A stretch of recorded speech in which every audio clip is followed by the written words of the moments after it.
me chamo Neone Lorenzoni e, mais uma vez, o Movimento Independente 50-50 de Advogadas Gaúchas está aqui agora te recebendo um vídeo dessa série que nós decidimos fazer para nos apresentar e para apresentar questões bem importantes na vida de todos nós. O Movimento 50-50 de Advogadas Gaúchas tem como fundamentação e sustentação a questão da paridade de raça, gênero e etnia dentro dos quadros da Ordem dos Advogados do Brasil. E parece que já se alastrou, porque a paridade precisa acontecer em todas as instâncias sociais, em todas as áreas de conhecimento. Né? Nós precisamos reconhecer que a possibilidade de existência é a validação do outro. Né? Eu agora estava pensando que essas questões de respeito, de sororidade, de dororidade, são muito importantes. Hoje a gente vai conversar com um colega, o Artêmio Prado, que nós temos o prazer, então, de receber aqui. E eu gostaria de provocar um pouquinho, Artêmio, seja bem-vindo. Provocar. Nós estamos também com a Denise Argemi, que é colega também do movimento. Tudo bem? Desculpa se a intimidade com a tecnologia faz a gente esquecer um pouco algumas coisas, porque eu vejo os colegas, acabei não referindo antes. Mas, então, somos três aqui para conversar com o mundo. Né? A Neone Lorenzoni, a Denise Argemi e o Artêmio Prado. E nós gostaríamos de conversar com o Artêmio, inicialmente, a respeito de algumas questões que nos parecem muito importantes. Né? Como foi, colega, decidir pelo direito? Como foi, né, decidir ser advogado? O que aconteceu lá naquele tempo de faculdade? Aonde foi que você estudou? Que coisas boas e talvez não boas aconteceram lá para te fortalecer, para te fazer acreditar que tu estava no caminho certo? Seja bem-vindo, Artêmio Prado. A palavra está contigo. Muito obrigado. Obrigado pelas palavras, Neone. Obrigado, Denise, pela oportunidade. Bem, o que me fez escolher a advocacia, acho que foi assim uma coisa assim, bem de dentro, bem subjetiva, é que eu sempre pensei naquela coisa de poder ajudar as pessoas, de poder fazer alguma coisa na prática. E eu acho que a advocacia, em muitos aspectos, não é uma profissão assim que está certo que ela te dá tu sendo um profissional bem-sucedido, tu pode ganhar muito dinheiro na advocacia. Mas eu acho que tu pode fazer mais, tu pode ajudar as pessoas a vencerem barreiras, a conquistarem coisas que vão possibilitar que elas se ajudem nas suas próprias vidas. Assim, resolvendo os conflitos, muitas vezes assim servindo de luz assim num determinado aspecto assim da vida daquela pessoa no qual ela precisa uma orientação, ela precisa, como é que eu vou dizer, digamos que resolver um problema que esteja assim perturbando a vida dela, assim perturbando a relação dela com as outras pessoas. Então, eu acho que a advocacia tem esse caráter social e o caráter também de ajudar, muitas vezes, as pessoas a defenderem as suas cidadanias, que é muito importante. Eu acho que a advocacia, assim, tu pode atuar em diferentes espectros na vida dos indivíduos, seja individualmente, seja em grupo. É isso, Artêmio. E me diz uma coisa, onde foi que tu estudaste, Artêmio? Bom, eu estudei na Universidade Federal do Rio Grande do Sul, na Faculdade de Direito. Foi numa época em que o vestibular da URGS ainda não era organizado pela Coperso, as provas vinham da Fundação Carlos Chagas, do Rio de Janeiro, não existiam cotas, foi ali no comecinho dos anos 80, então a realidade era bem diferente. Nós tínhamos que pensar o vestibular assim como aquela barreira. Então, antes de chegar nessa barreira, nós pensávamos em fazer sempre um segundo grau forte. E eu tive assim, eu fui muito feliz em poder fazer o segundo grau num colégio estadual, Dom João Becker, que na época era um colégio padrão e um colégio que realmente tinha uma média muito alta para a gente conseguir aprovação nas disciplinas, e que foi o que me possibilitou a fazer um vestibular assim e conseguir passar no primeiro vestibular. Coisa boa de te escutar contando que tu te constituísse estudante numa escola pública, estudasse no nível de graduação numa escola pública. Isso é muito legal, porque às vezes nós nos desacreditamos, né? E às vezes, quando as pessoas nos veem, elas não conseguem enxergar todo aquele trabalho, aquele empenho que a gente teve antes de chegar lá naquele ponto. Legal isso aí, Artemio. E como é que foi, durante a universidade, o teu relacionamento com os professores, com os colegas? Como é que foi esse espaço? Não, com relação à universidade, eu cheguei assim, por exemplo, cheguei na universidade, eu acho que ainda era um pouco verde, então eu entrei e levei assim um certo tempo para me adaptar com a mecânica da universidade, porque tem sempre aquela, tu entra na universidade, é um outro ambiente, é toda uma carga, é toda uma atmosfera, então eu senti que eu precisava me readaptar no ambiente universitário. Os colegas são outros, pessoas que vêm de diferentes escolas, diferentes cidades, até estados diferentes. Os professores naquela época eram muito rígidos, tinha uma formalidade, uma rigidez bem diferente dos dias de hoje.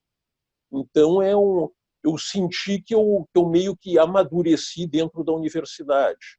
E foi uma coisa positiva, uma coisa positiva. A minha relação com os colegas era uma relação normal. Tinham alguns colegas em que eu tinha mais afinidade, outros eu tinha menos, até porque a turma era muito grande. E muitas vezes era rotativa, porque tinha a turma da manhã e a turma da noite. Então, e eu como comecei, eu fiz apenas o primeiro semestre de manhã e os outros semestres à noite. Então, a turma da noite era um outro ambiente. Eram pessoas mais maduras, pessoas com as suas profissões, pessoas assim que te passavam assim uma experiência de vida maior e pessoas mais compenetradas. Durante a manhã eram pessoas que tinham menos experiência e eram mais assim aquela questão juvenil, e à noite eram mais adultos. Mas a rigidez, assim, a formalidade dos professores, tanto na manhã quanto na noite, era a mesma. E eu acredito que peguei assim uma época de excelentes professores na URGS. Professores assim que eles te ensinavam, e a matéria assim, assim muitos dos ensinamentos tu ainda tem na tua memória, porque o método deles de ensino era muito bom, pelo menos na grande maioria. É óbvio que tinham aqueles que não tinham uma didática muito apurada para ensinar. Muitos professores eram mais assim daquela coisa de alguns eu acredito que davam aula assim mais pelo status de serem professores e não tinham uma didática adequada, mas a grande maioria eram bons professores. Muito bom te ouvir sobre essa época da tua vida. Às vezes, quando a gente vira gente grande ou vida profissional, a gente acaba esquecendo, né, dessa trajetória. E é muito importante que os estudantes que estão nos escutando agora possam perceber essas diferenças de fase. Denise, o que tu acha de tu entrar nessa jogada e conversar com a Artemio um pouquinho? Ok, Nelly, obrigada. Artemio, eu gostaria de ir um pouco mais fundo. Com relação aos desafios, bem pontuais, porque nós somos pessoas diferentes e no movimento nós estamos tratando exatamente da igualdade. Nós queremos uma igualdade de gênero, de raça e de etnia. Não só durante a faculdade, mas de lá para cá, tu encontrastes alguns grandes desafios que tu tivesse que superar por conta dos preconceitos e das discriminações? Poderias nos pontuar algumas coisas assim que tu acha relevante para a gente conhecer melhor? Não, o que eu achei difícil, Denise, é a questão assim de tu terminar a faculdade, depois tu vais na ordem, entra com a tua documentação, faz a carteira, e depois a questão do estágio. O estágio realmente foi um período difícil, porque geralmente nos estágios a questão da remuneração é uma remuneração assim simbólica, e tu tens pouco tempo para aprender a lidar assim com processos, digamos assim, aquela questão de tu trabalhar nos processos diretamente. Tu até faz uma petição e outra, assim, alguma coisa, mas a grande maioria do trabalho do estagiário é ir no fórum levar processo ou buscar processo. A questão da discriminação eu não sentia assim muito forte, até porque eu trabalhei assim escritórios assim de pessoas que eu me dava bem, e a questão forte assim de discriminação eu não cheguei a sentir dentro do escritório. Mas o trabalho é um trabalho assim muito de a questão de trabalhar carregando o processo. Isso aí não é muito bom. E nós aprendemos ali o básico, por exemplo, eu não sabia lidar com o computador. Eu sabia lidar com a máquina de escrever, e eu peguei o estágio já na época da transição para o computador. Aí eu tive que aprender a lidar no computador e não fiz curso de computação como até hoje eu não. Eu fui aprendendo, os computadores foram evoluindo, eu fui me adaptando. Mas o grande problema é a questão da remuneração e a questão daquilo que tu efetivamente aprende no estágio, que basicamente tu faz o trabalho de um office boy. Esse é o grande problema.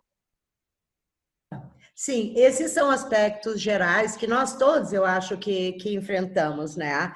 Mas eu queria abordar a questão do gênero, da raça e, se possível, da etnia, porque no momento devido nós vamos trazer uma pessoa que entende, né, dessa temática.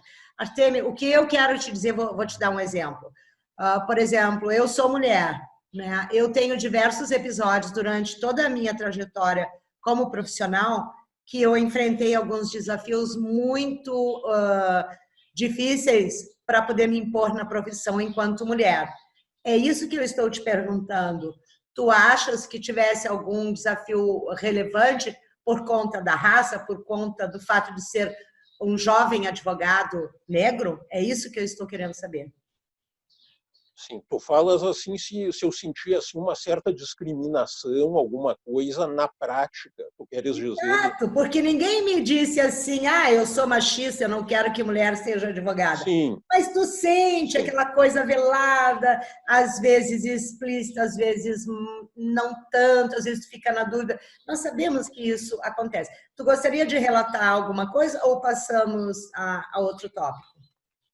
Não, o que eu posso te dizer, Denise, nunca me aconteceu assim como é que eu vou te dizer? Alguma coisa assim que eu sentisse implicitamente ou explicitamente alguma coisa nesse tipo dentro do fórum.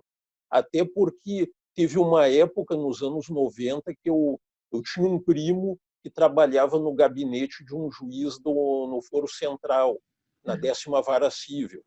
E esse meu primo, ele fez concurso para o fórum e, coincidentemente, ele passou para escrevente, mas ele trabalhava como secretário do juiz. E aí eu passei um tempo indo nas tardes, eu passava a tarde com o juiz e com o meu primo no gabinete. Uhum. Aí eles me passavam processos, me falavam da prática. Isso aí foi muito bom. Isso aí foi ali no Foro Central novo, o tempo que a Celeste Gobato era novo, ali no começo da década de 90. Eu andava lá pelo fórum tranquilamente, não tinha aglomerado de pessoas. No começo ali do fórum da Celeste Gobato era uma maravilha. Eu entrava, não tinha problema, ia até o gabinete do juiz. Nunca tive assim questão de problema assim com me identificar como advogado. Tá certo que eles pediam nos cartórios, mas assim só quando eu tinha que assinar algum documento do processo. Eu nunca senti a coisa na prática. Ok. Assim, algum de ser barrado no fórum, nada. Tá. Quanto a isso. E eu sempre procurava tratar os funcionários dos cartórios bem, porque me disseram que se eu tratasse-os bem, quando eu precisasse deles, eles me ajudariam. Então, eu sempre mantive a política de boa vizinhança com todos. Eu nunca cheguei assim bancando arrogante, eu chegava sempre na boa e conversava com eles na boa. Então, eu nunca tive problemas quanto a isso. Eu Aham. acho que a gente tem que sempre usar a cabeça quando for tratar assim, de relações com outras pessoas. É verdade, essa é uma dica muito importante e é sempre atual, né, para a gente deixar para os colegas que ainda são estudantes. Como o nosso tempo é pouco, eu estou vendo aqui que nós temos 15 minutos, eu só vou te dar um exemplo e vou seguir. Por exemplo, algumas colegas advogadas negras que eu tenho, elas relatam que muitas vezes são confundidas com a parte, pela própria pessoa que está fazendo o pregão, o juiz ou a juíza, a magistrada, também confundem e perguntam, né? Esse tipo de situação. Mas tudo bem. Gostaria de ir adiante. Tu, como integrante do movimento, deves ter percebido os grandes desafios que nós temos enfrentado ali dentro, porque somos homens e mulheres de todas as idades, não é? De todas as raças, e inclusive de etnia, e também de diversas idades.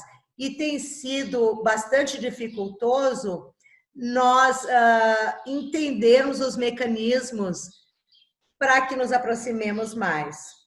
O que é que tu achas com relação a isso? Por que é tão tortuosa a estrada para falar de gênero e de raça? Quais são as dificuldades, quais são os pontos em comum? O que é que tu achas que a gente poderia implementar para que esse relacionamento e essa pauta fosse discutida com mais serenidade por todos e todas? Bom, eu penso o seguinte, Denise, essa questão é uma questão que toca as pessoas muito subjetivamente. Então, tem algumas pessoas que acreditam, porque essa questão do gênero e da raça, durante um tempo, ela foi bandeira de campanha de partidos políticos, e partidos políticos de esquerda. E tu sabe que a esquerda, que essa questão da política, agora nós estamos vivendo um momento em que entrou um grupo que era radicalmente contra isso. E também porque as pessoas dentro de si elas têm o preconceito, tanto de raça quanto de gênero. E quando hoje em dia tu toca nesse assunto, muitas pessoas acham que isso aí é o tal do mimimi, é o tal do choro, é o tal do vitimismo. Mas a questão não é essa. A questão é que justamente todas as pessoas precisam estar cientes de que nós estamos no século XXI e que todo mundo tem direito a ter espaço e a ter a sua voz ouvida. Então, eu acredito que essa questão da partidarização hoje serve como desculpa para as pessoas que não quererem, porque a questão de tu aceitar outros grupos, outras pessoas, outros pensamentos, tu vai dividir espaço e tu vai abrir espaço. Eu acredito que as pessoas não querem perder o protagonismo, muitas delas. Então, elas não querem dividir o espaço.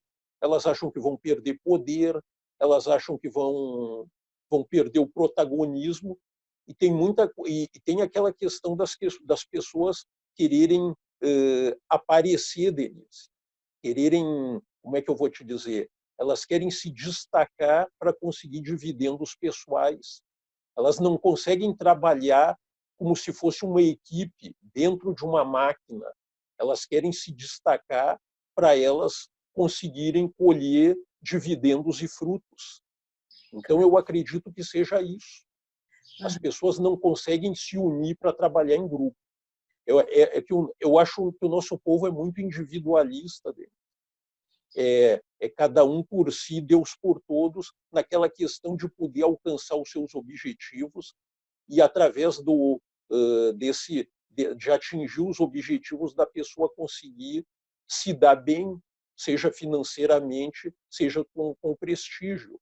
Eu penso que é uma questão mais assim de vaidade pessoal. Entendo, entendo.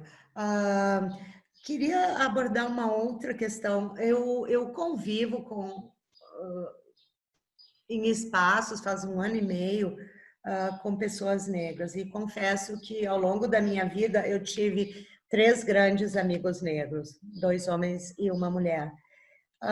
E a experiência, e escutando, principalmente as colegas, porque eu estou sempre envolvida com a questão de gênero, eu ouvi das colegas negras da grande solidão que essas mulheres sofrem, que os homens negros prefeririam, não sabe por qual razão, mulheres não negras. Como é que é a tua visão como homem negro dessa afirmativa, dessa constatação? Bom, essa constatação, esse tema é um assunto bem subjetivo, Denise, porque a questão é a seguinte: realmente tu pode notar assim que, digamos assim, falando hipoteticamente, o mundo do futebol, Denise, muitos jogadores famosos, tu pode ver que eles estão sempre com a loira a tiracolo. Isso é uma coisa natural. Só que os jogadores negros famosos, o futebol é um universo menor, porque os famosos mesmos são poucos. A grande maioria dos jogadores de futebol não ganham salários astronômicos. Mas eu posso te dizer por experiência, nesse pouco tempo que eu tenho de militância na OAB, que eu noto que muitos advogados negros eles têm companheiras brancas. Isso aí foi uma coisa que me chamou a atenção pelo fato de serem militantes e terem companheiras brancas. E aí eu fico pensando, como é que um advogado negro que é uma companheira branca pode assim falar sobre a questão da solidão da mulher negra? É uma coisa assim que me soa meio incoerente. Eu, para te falar a verdade, no momento eu estou sozinho. Faz uns 3 anos que eu estou sozinho. E a solidão da mulher negra é uma coisa que realmente acontece, mas eu posso te falar que a solidão do homem negro também não é muito diferente. Porque tem o seguinte aspecto, Denise, tem aquela questão também dentro da questão do negro, a questão do colorismo, que é aquilo, tu sabe que tem os negros de pele mais clara e de pele mais escura. Muitas vezes, uma mulher negra bem-sucedida de pele mais clara, ela pode não querer um homem negro de pele mais escura. E pode acontecer o vice-versa. Mesma coisa como assim um homem negro preferir uma mulher branca. A questão é muito complexa, Denise. Sim, eu sei. Teria a ver com relações de poder? Tu acha? O que eu acho, Denise, nesse aspecto é o seguinte: pode ser com relações de poder, assim, de conhecimento, digamos assim, que a mulher negra também, a mulher negra que estuda e tem grande conhecimento, ela pode querer alguém que tenha o mesmo conhecimento que ela. O homem negro pode buscar uma mulher que tenha o mesmo conhecimento que ele, e pode ter a questão também do colorismo. Então, a coisa ela é complexa. É muito o que eu posso te dizer é o seguinte: eu acredito que os homens negros, por ideologia, deveriam buscar mulheres negras. Até pode acontecer o caso de se relacionar com uma mulher branca, os dois se apaixonarem, só que a outra pessoa, a mulher branca, ela tem que estar ciente daquilo que o homem negro pensa e daquilo que o homem negro professa, que ele pode ser militante, e ela tem que saber que isso é uma coisa que ela também, o fato dela se relacionar com um homem negro, ela, perante a sociedade, ela pode muitas vezes ser cobrada, assim como o homem negro é cobrado. Claro. Então, tem todo esse aspecto, o aspecto, a questão de cor, o colorismo, a questão do conhecimento, porque aquilo, assim, uma coisa é tu se relacionar com uma pessoa que tem o mesmo conhecimento que tu tem, que tu possa conversar, toda aquela coisa. E a questão é tu se apaixonar por uma pessoa que tenha menos conhecimento.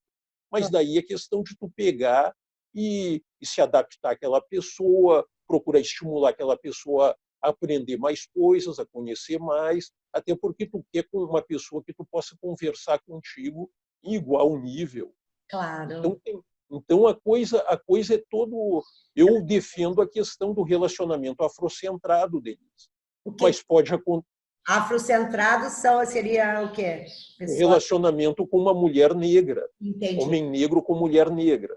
Artêmio, tu está trazendo elementos para pelo menos mais 5 encontros para nós sabermos o que é colorismo, o que é relacionamento afrocentrado, se talvez as desigualdades ou a falta de igual oportunidades também tenha relevância nessa questão, né? Eu gostaria de aprofundar mais isso, entretanto, eu vejo que nós estamos quase ali com o nosso tempo.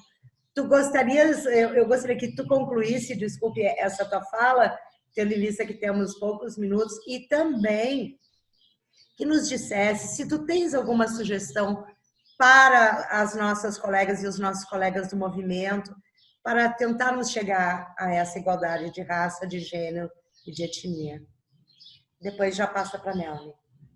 Bem, Denise, com relação a esse assunto da questão, isso que nós estávamos falando realmente é bem complexo, nós precisaríamos conversar outras vezes.